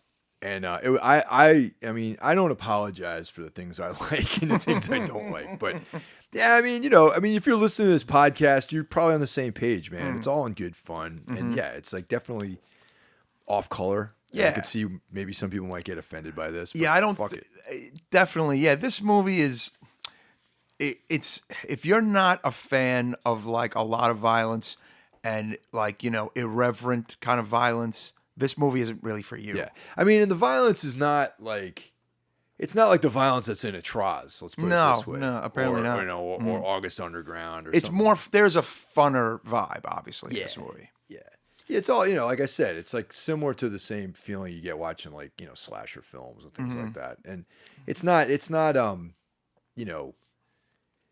graphic for sure. Yeah, it is graphic. And the only truly like disturbing one was the one with the kid abductor. That was like really the one that I was like, ugh, it's a little creepy to me.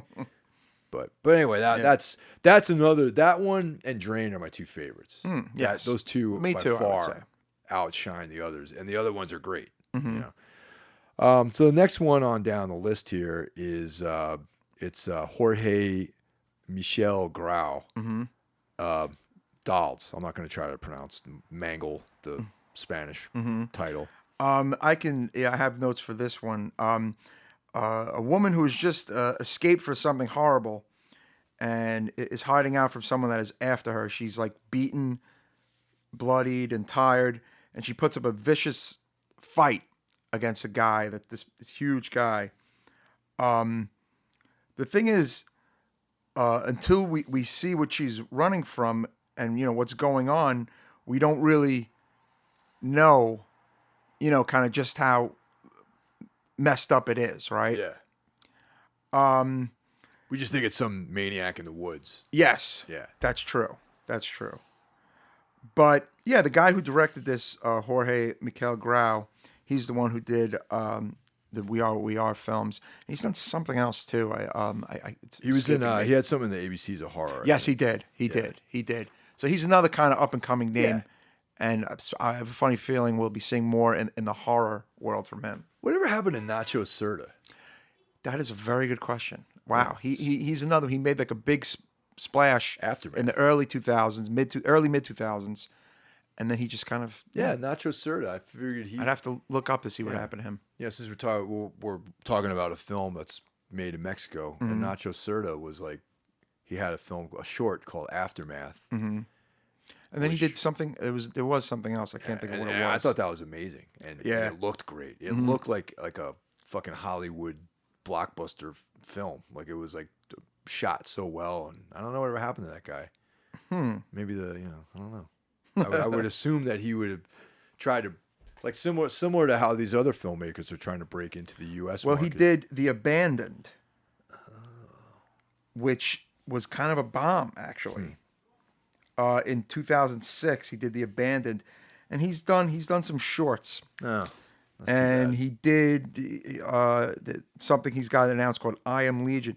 He did some shorts, and he did some documentary. Not a lot. Yeah, it's sad. Well, hopefully, maybe something will happen. Yeah. But Dolls was kind of. I thought it was not really. It was kind of, for me, it was like I wasn't really that. Yeah, into it. I didn't love it. I thought this guy was going to bring it home because he was one of the bigger names, and he didn't really bring it home. He kind of phoned it in, man. Yes. I thought some of the imagery, there was a lot of like some like run of the mill like late '90s stuff with doll heads and burned up dolls like I thought, and melted now, faces and shit. The only part was at the end of this segment, like you see that it's like a tourist thing. Yeah, they're just luring women in there. And the whole idea is to lure women. I thought that was kind of cool. The ending of the segment. Yeah. But it just was kind of like a run-of-the-mill crazy guy, who's like capturing women. I don't know. It just there was wasn't nothing very, nothing too out there about it, really. Yeah. And I'm not saying that it needed to be more violent or anything. I mean, like, no. there was no captivating. He was cooking a baby in a stew. That was kind of brutal. Yeah, of course. Yeah. But they don't. I mean, but there was like other fake-looking stuff in the stew. But I mean, it just it wasn't like, This the theme here is this. These films, these 8 films, are hard on women and kids. Yeah. They definitely don't flinch on that. They definitely are hard on women and children. 100%. I would agree with that. But we had the avenging female ghost. Yes, we did. We did. And it ends with there's quite some the redemption story at the end here. Oh, totally. Yes. So we got 2 more to go on this one. Mm-hmm. Now, once again, I'm not going to, humiliate myself by trying to pronounce this. 7 times 7. 7 times 7. Yes. By Ulysses Guzman. Yes.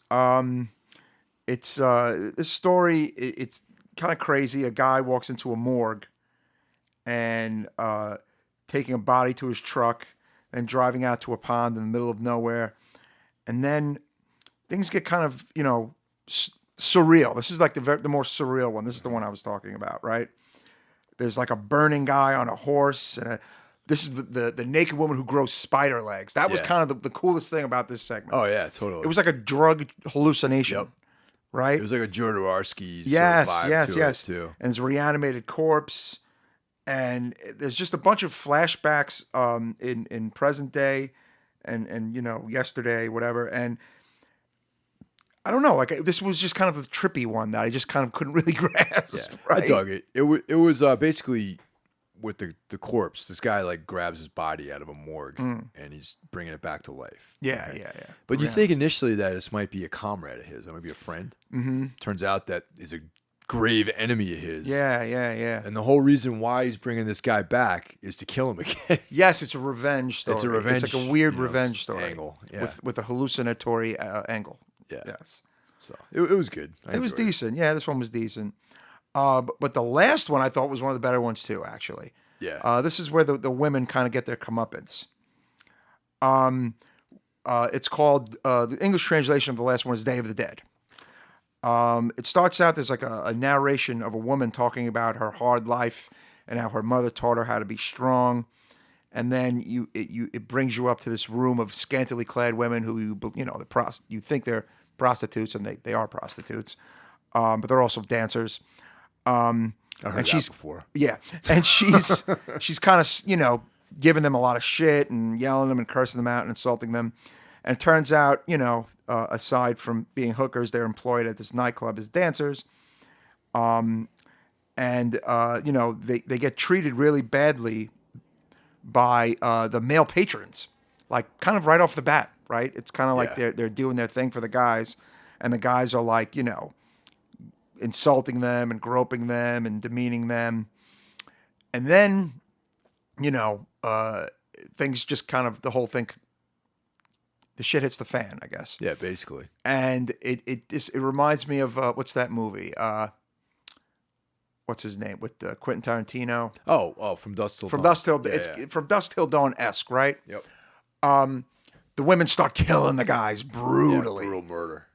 Like beating the shit out of them with like a bat and like stabbings and just like going berserk on all the male patrons in the club. It's kind of a cool scene. And like, I guess I almost felt like they saved this one last because of what you just said, right? Yeah, definitely, man. Because of all the horrendous things that happened to women throughout the film. I'll agree with that because it seemed like, definitely by design they put this one in there, especially since all these movies are definitely hard on women, and having this at the end gives it a sort of retribution vibe. Mm-hmm. And it was cool. I enjoyed it. I enjoyed that one. You know what's funny? I watched it on Netflix, and right towards the end of the last segment, there was almost 20 minutes left on the movie. And it was like 17 minutes. It was because of all of the credits of the 8 movies. It was tremendous. Damn. Yes. Huh. Because it was like long, because I looked about how long it was. I'm like, wow, this is a really long movie. And then that scene was over, the movie was over, and I'm like, oh shit, there's still like 17 minutes left in like the timer of the movie. And it was like this, because it was full credits for all the 8 segments. That's cool. And I'm like, I guess it showed everybody who did anything for it, Good. Yeah. Yeah. No, it was just rad. As a piece like this, as a piece of work, how would you rate this? Well, I don't know if it's something that I'm gonna watch again, but I didn't hate it, but I didn't like love it. I definitely want to check out the directors whose ones that I liked the segments more. I want to see some other things that they've done. Yeah, I'll say that. Definitely. And maybe check out some other Mexican horror movies in general as a result of this movie. But this, as far as this movie on the whole, I would give it a 3 out of 5. It's like I said, I mean, I don't know. I enjoyed it, but I think it was kind of uneven. And I mean, I guess that's not so terrible that it's uneven, but I don't know. I think the standout parts were the ones that had a little more to the story to them, and that kind of made me want a little more. And those are the people whose other films I'll check out. I give it a 3. Once again, like just the varying. I mean, overall, I thought it was really cool, but it wasn't like if they were all the same quality and weirdness of the Drain and Most Precious Thing, Right. and even the first segment that was like I thought was going to be the wraparound. Yeah. Like I think that it would have worked better for me, but there are definitely some that were like kind of like sleepers. But I have watched this more than once. Oh, yeah. Oh, okay. Not the whole thing, but I've rewatched certain segments of it, and I was like, wow, it's cool. It's something I'm going to try to share with other people too. Yeah. No, definitely. And it definitely opened up a whole new horizon of other films to see now. Awesome. Like when we were doing the research for this, we were both reading up on what these other people have done. Right. And one of them being a Krause, which I've already seen. And Yeah. Now, I mean, if you want, you could talk a little bit about a Krause. Rue Morgue magazine. I tell you, it's great in the fact that if you read it cover to cover, like both of us do, yeah, totally. you find things in its reviews and its articles that are, you'll find gems, or you'll find like really off the wall kind of stuff that there's no other way you would have found it had you not read Rue Morgue, right? I mean, Yeah. and this is one of those movies. Yeah, it's not for the faint of heart.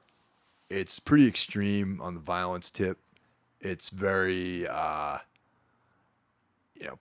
mean, it's not much of a story really. It's basically just violence, and I don't see. These are the kinds of films. If they're for me to really enjoy something, there has to be like a storyline. Right. Like, for example, Martyrs. Excellent story, very extreme film. Yeah. It has the whole package. Even though it was rough, you wanted to see it through. Yes. You wanted to see it through. Do you want to see this movie throughout all the horrible shit that happens? Oh, not really. Ah, okay. Yeah. I mean, it's worth, but this is the thing though. It's like one of those things where, a Serbian film. Great, another example. I was wondering how this fucking movie was going to end. Yes. At points, very hard to watch. It is, but I actually liked that movie. Like, Yes. I actually... As a film, Yes. after all these years, I look back and I'm like, I own a copy of it too. Yeah.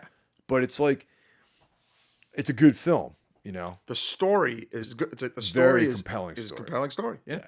It is. A Trials is like it's a piece of exploitation. It's like okay. it's kind of like, all right, I saw this. It's like, I bought a Blu-ray version of Yeah, it. It was like cheap though, Yeah. But it was like, I probably won't watch it again because it's like those films, like I said, generally after you watch it for the shock value, it's kind of like, it's rough. There's nothing there. But it does. It looks like someone shot it with like their phone. Wow. You know what I mean? And which adds to the whole sketchiness of the thing. You know what I mean? And it's just brutal. It's brutality. And there's a lot of fucked up things in it. I mean, if you want, we can go into this later on another future episode. See, I didn't see it, and I want to see it. I just wanted to give a little for the people, a little teaser for the people, man. Yeah. Like I said, if you're a fan of, if you need story, don't see this movie. But if you just want to watch, if you're familiar with toe tag films And August Underground. then it's more like that than anything else I can describe. So, well, it's funny. There's a movie we didn't review it, but to me it's one of the best horror movies of the year, which is Don't Breathe. And it's from the Fede Alvarez, who directed the Evil Dead remake. yeah. And I really liked it a lot. I mean, it in a way in some ways it was an original, and in other ways some people are like, oh, it's nothing new.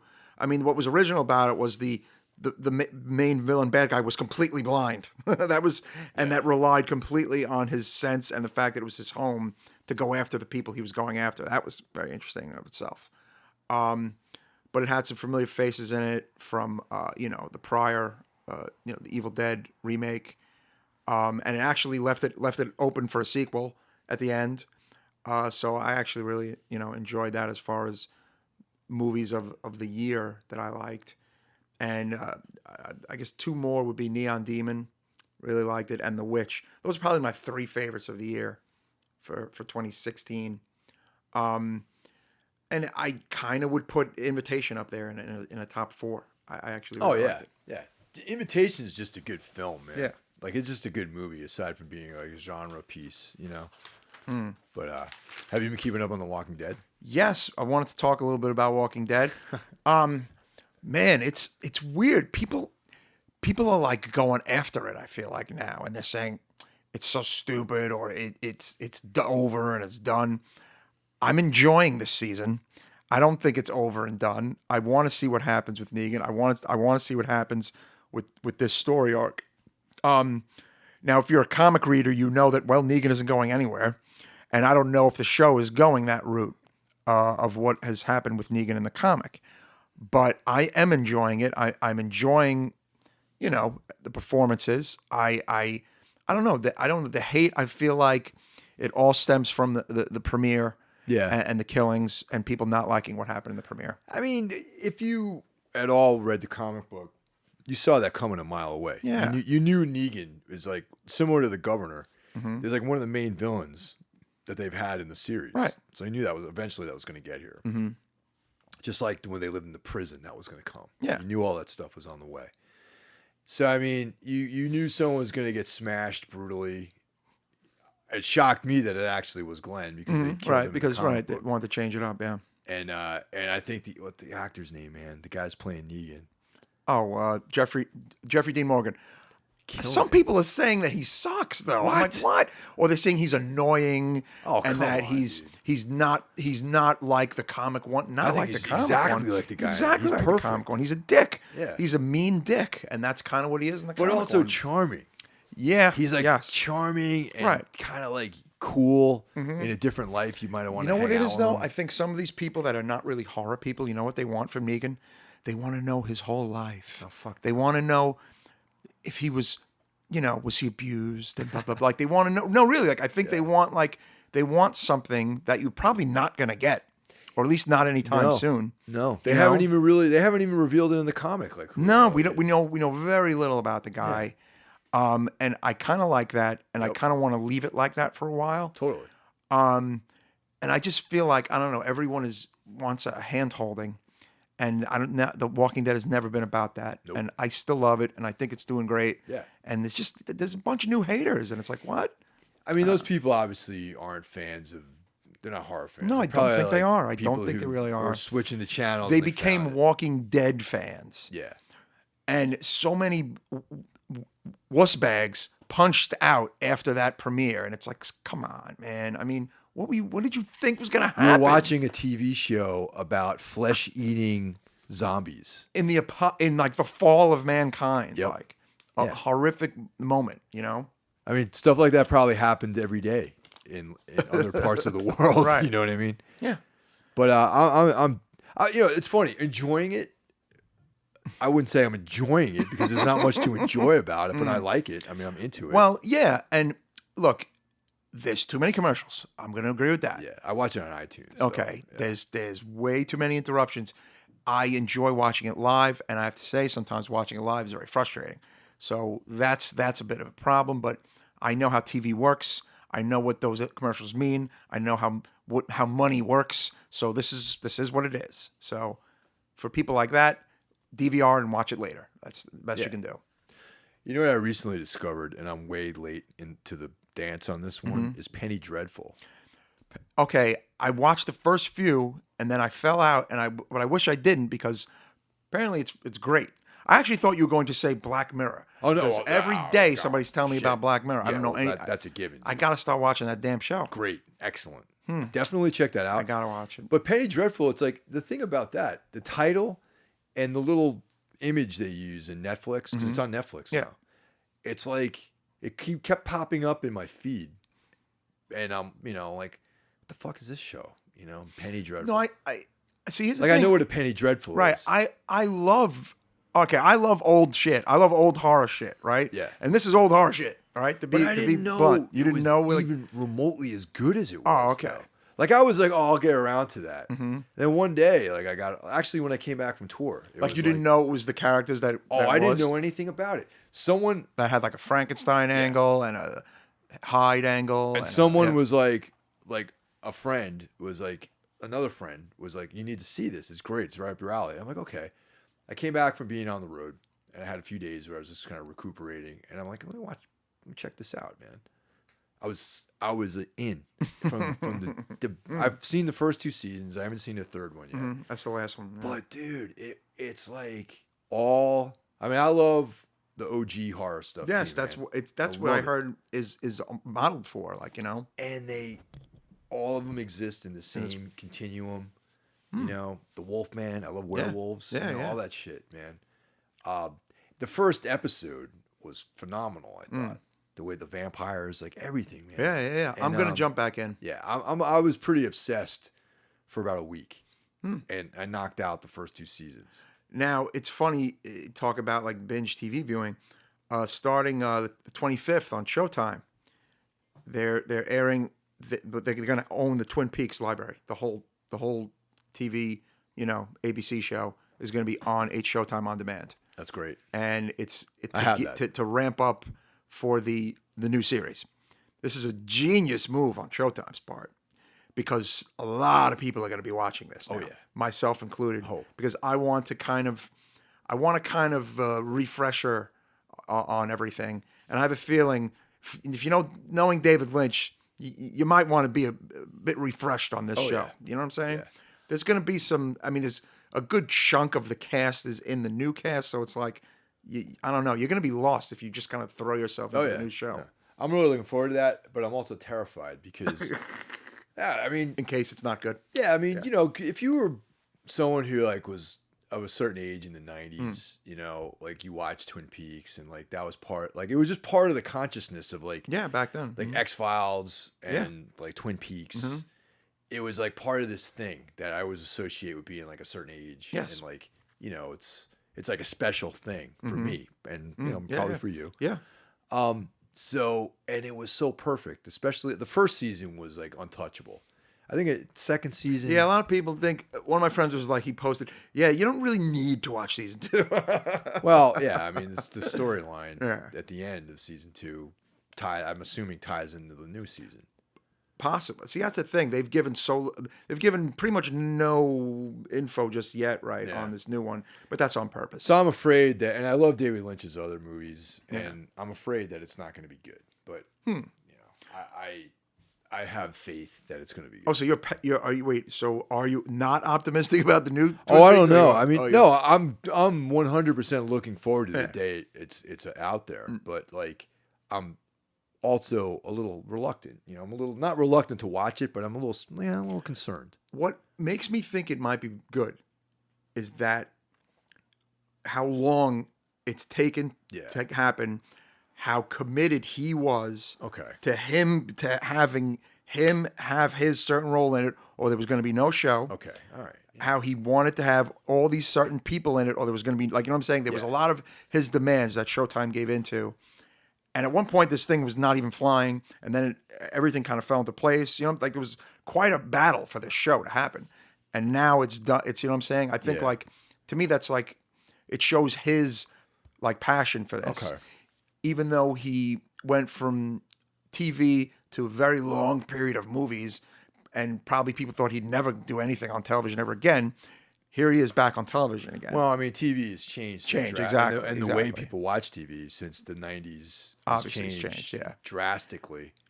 But to get him back on TV, I think, is a big deal. And that's why I think, you know, you're going to get his quality. I think TV is killing movies, really. Yeah, a lot of people say that. Bret Easton Ellis said that one of the best movies of the year was The Night Of on HBO. It was one of the best movies of the year. That was great. Yeah. Yeah. I mean, and if you think about it, it's like you have like an 8-hour movie, basically, which is awesome. You love that. I love that. You can tell a story in depth instead of 90 minutes or whatever. But yeah, I'm looking forward to that. Still to this day, my favorite episode of Twin Peaks is episode 2 of the first season. Of season 1. Interesting. You know, with the midget and, you know, the weird dream. You know, it's got one arm. Now, I love Fire Walk with Me. A lot of people don't I seem like to it. like Fire Walk with Me. I just think it has this like crazy atmosphere and the music and just the performances. There's just something about that movie I like. You know what I'm Chris saying? Isaac's And good. the weird cameos and just like the throwing everything in the kitchen sink into the goddamn movie. I thought it was kind of cool, you know? But I feel like I want to watch that again. I own that on DVD. Like I've been kind of out of that world a while, and this is just the perfect time to get back into that world. Yeah. I mean, I have like that gold box Yeah, the gold box. collection. Oh, and I think a lot of those materials are going to be on demand. That's unbelievable. That's great. I just feel like the Showtime has obviously put a lot into this, and they're lining everything up, and they want this to be a success. So, should be interesting. Well, until next time, man. Yes, this was a good one. Yeah. We will return in January. Well, yeah, we should do January one in 2017. January. I'll be gone for most of the month, but we'll try to squeeze one out before give I leave. give a little musical plug, obviously, if you like. Yeah, well, the rock band Tombs. The rock band. Mm-hmm. We're going down to Florida, record with Eric Rutan of Hate Eternal and formerly of Morbid Angel. Yes. For our Metal Blade Records debut. So I'm excited about that. Killer. And a few weeks from now, after the holidays, we're going to be getting on a plane and heading down there. Excellent. And doing the damn thing. Cool. And one of my bands, The Last Stand, we announced today, we have a label for our 7-inch, Irish Voodoo Records in California. And we're going to have it out in, I think, probably April. The latest May. I'm hoping for April. It'll be 5 songs on the 7-inch, 6 songs on the CD. We're putting an extra song on the CD. Wow. Correct. Okay. Yes, we are. Doing something a little different. And I think all 6 will be available digitally. Yeah. I think so. Yeah. But, excited about that.